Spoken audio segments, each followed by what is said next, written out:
la nature du conflit qui pourrait prendre encore de l'ampleur. Merci beaucoup, Luc. Voilà, je vous rappelle que Vladimir Poutine s'exprime en ce moment même, le président russe qui s'apprêterait à reconnaître l'indépendance des territoires séparatistes pro-russes de l'Est de l'Ukraine.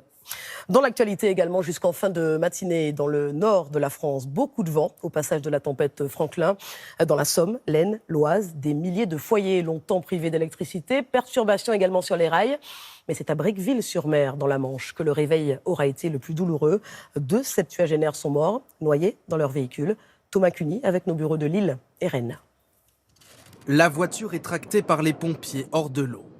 Les 2 occupants, âgés de 70 et 74 ans, n'ont pas survécu. Hier, peu avant 22 h, ils circulaient sur cette route submersible à Briqueville-sur-Mer. Ils ont eu le temps d'appeler les secours, mais l'appel a brusquement été interrompu. L'hélicoptère de la sécurité civile ne repérera l'épave qu'1 heure après. Il est trop tard.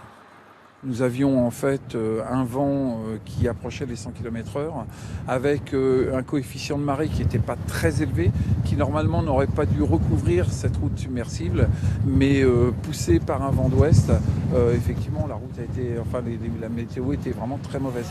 D'autres ont eu plus de chance. Dans le centre de l'île hier soir, cette voiture a été écrasée par la chute d'un arbre.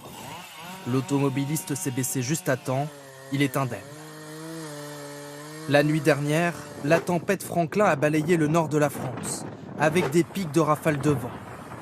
Notamment à Bernaville avec 135 km/h, à Fécamp 141 km/h et même jusqu'à 171 km/h au Cap Grinet.